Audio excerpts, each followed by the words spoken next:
CDP class 33। Like share subscribe कर दीजिएगा। First question देखिए एक बार मैं देख लेती हूँ, ऑडियो वीडियो सब क्लियर होगी होपफुली। हो गॉड बताइए।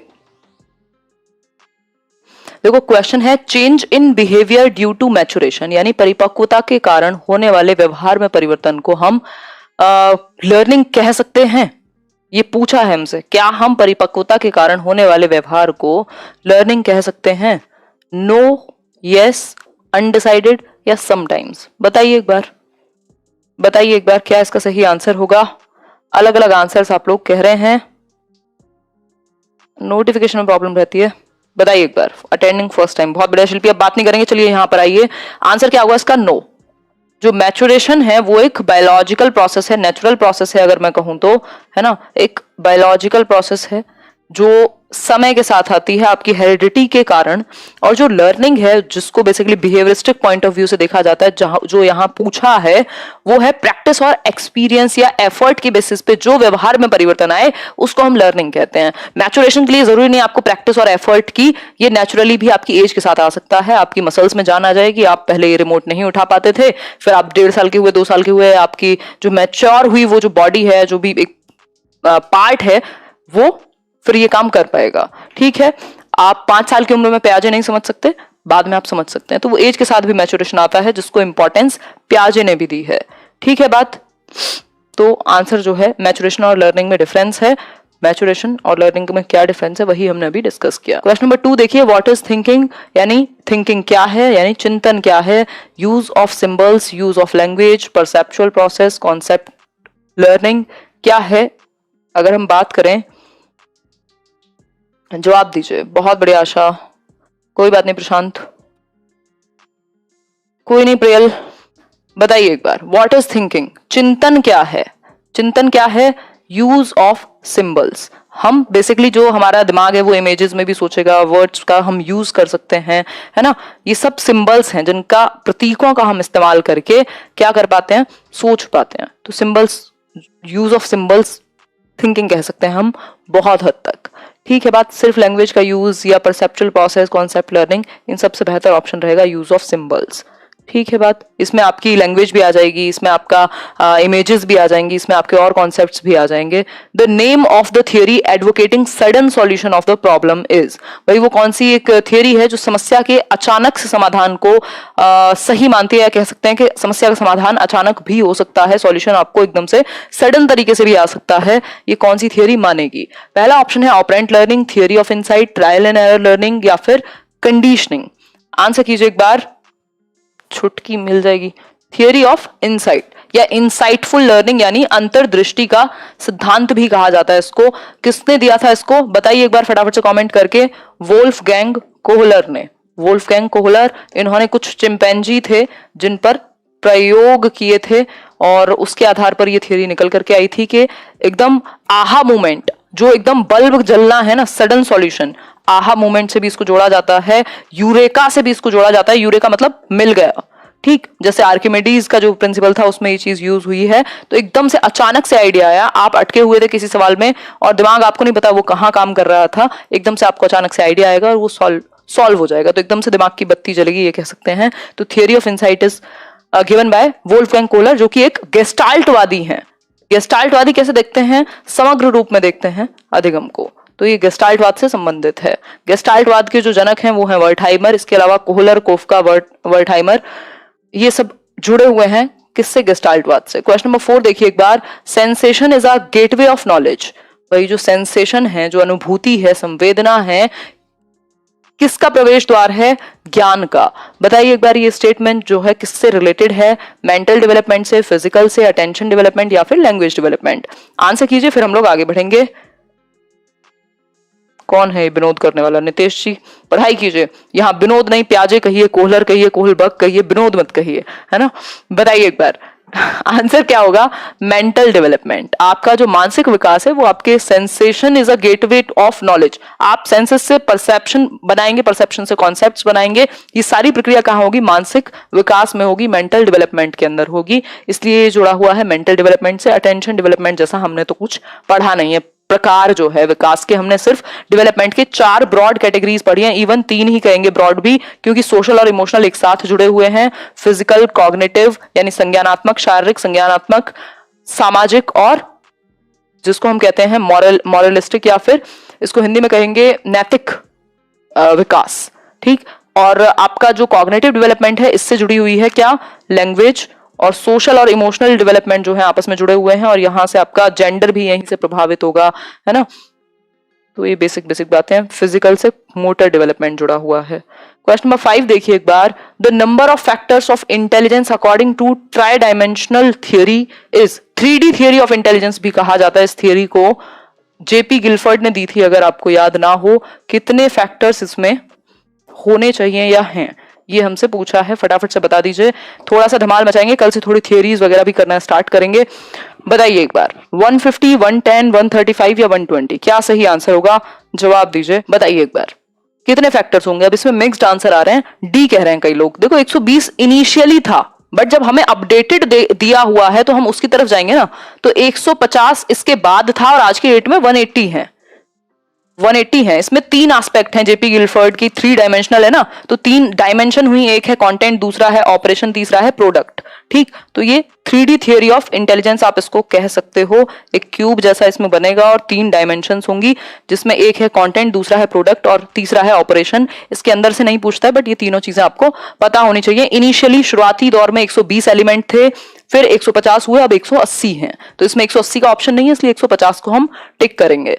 ठीक है बात, आगे बढ़ेंगे नेक्स्ट क्वेश्चन पर। क्वेश्चन नंबर 6 है, this stage is also called a period of pseudo maturity. Pseudo कह सकते हैं फैब्रिकेटेड, या एक तरीके का झूठा कह सकते हैं, मिथ्या कह सकते हैं। मतलब वो असली परिपक्वता नहीं है, वो दिखावटी परिपक्वता है, नकल है एक तरीके की परिपक्वता की या परिपक्व होने की। तो वो कौन सी एज है जिसमें बच्चा नकल करेगा, अपने आप को मैच्योर समझेगा, एकदम एक्ट करेगा किसके जैसे है, जैसे कि वो बहुत मैच्योर है। तो इन्फेंसी है ये, चाइल्डहुड है, एडोलेसेंस है, या मैच्योरिटी है। एक बार आप लोग कीजिए आंसर, फिर हम लोग बढ़ेंगे आगे। बताइए।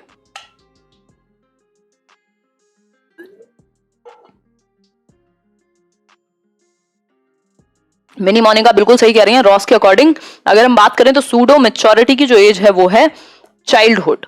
जो बाल्यावस्था है वो स्यूडो मैच्योरिटी, बच्चा मैच्योर नहीं हुआ, बट वो बिहेव ऐसे करेगा कई चीजों में।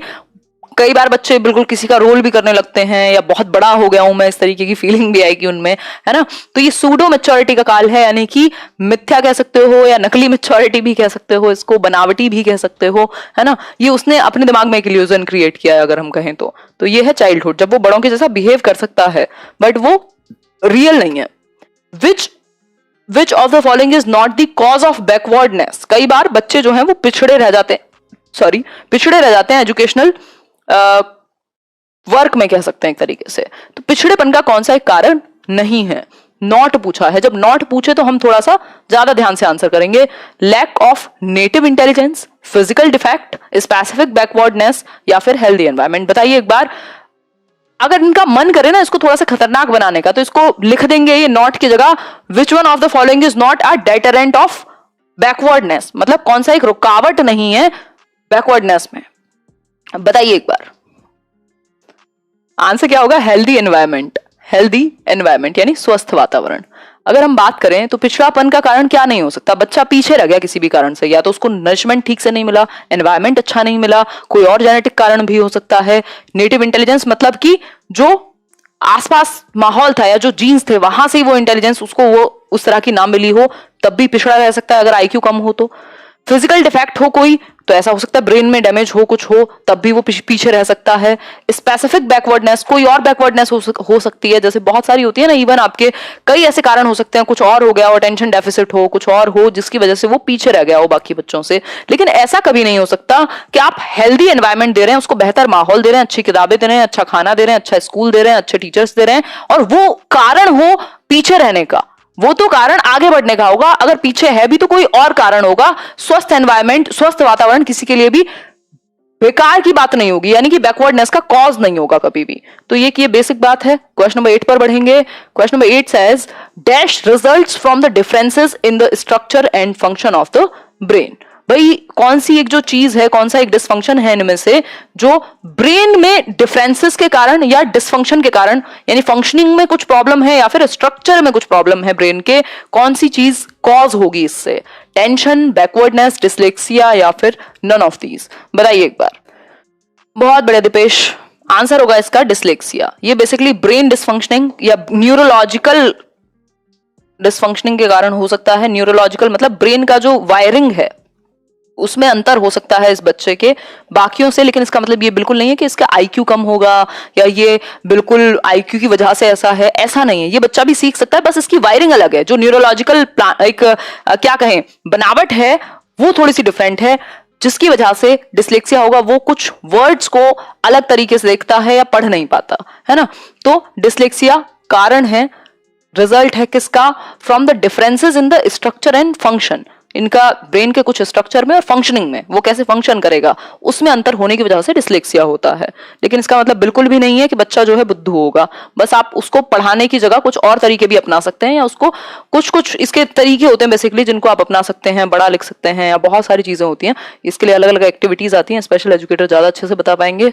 विच of the following is not the problem of the socially deprived? कुछ बच्चे होते हैं जो सामाजिक रूप से वंचित होते हैं। यानी कि सामाजिक रूप से वंचित का मतलब क्या है?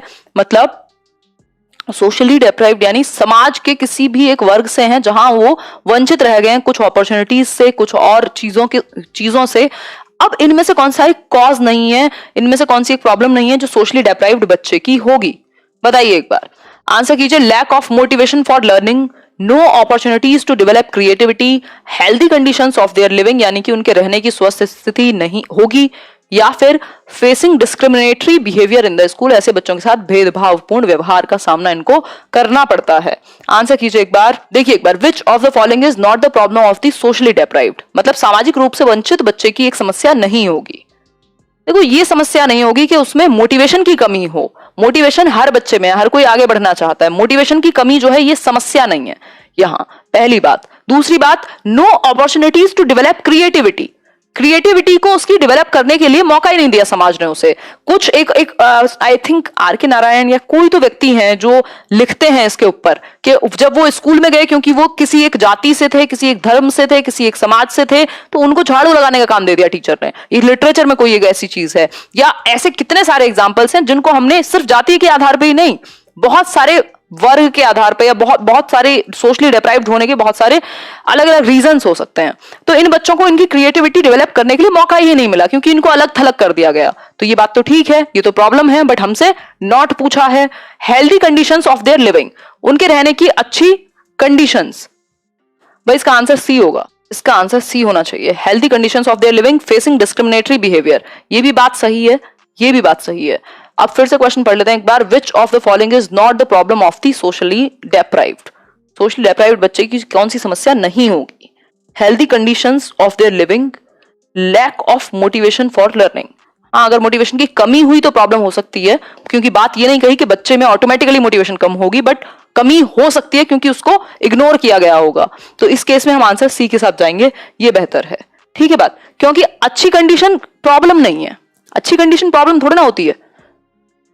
In teaching process student is, भाई टीचिंग प्रोसेस में तीन तरह की चीजें होती हैं। एक होता है आपका इंडिपेंडेंट वेरिएबल, दूसरा होता है इंटरवीनिंग वेरिएबल, और तीसरा होता है आपका डिपेंडेंट वेरिएबल। तो अब इनमें से एक चीज पूछिए आपसे, इन टीचिंग प्रोसेस स्टूडेंट क्या है, छात्र क्या है शिक्षण प्रक्रिया में? निर्भर चर है यानी डिपेंडेंट है, इंडिपेंडेंट है, इंटरवीनिंग है, या none of the above? Answer कीजिए, काम का क्वेश्चन है, कई बार आ जाता है। Thank you Ranjit. नित्या बताइए, बी कह रहे हैं आप लोग, यानी इंडिपेंडेंट वेरिएबल नहीं होता, डिपेंडेंट वेरिएबल है। इंडिपेंडेंट है कौन? टीचर। इंडिपेंडेंट है टीचर और डिपेंडेंट है बच्चा, स्टूडेंट। ठीक, और इंटरवीनिंग है जो बीच में मध्यस्थ चर जिसको हम कह सकते हैं, वो है आपका लर्निंग एक्सपीरियंस, करिकुलम, एनवायरमेंट, जो भी आप कहना चाहें। ठीक है बात। तो ये तीन चर होते हैं। निर्भर कौन है? बच्चा है, आपके करिकुलम पे भी और आपका टीचर पे भी, क्योंकि आपने चाइल्ड सेंटर्ड पेडागोजी तो बना दी, लेकिन अगर आपने उसको इंप्लीमेंट नहीं किया या उसको कैसे इंप्लीमेंट करना है ये तो काम टीचर का है ना। तो उसके हिसाब से फिर चीजें जो है बटी हुई हैं।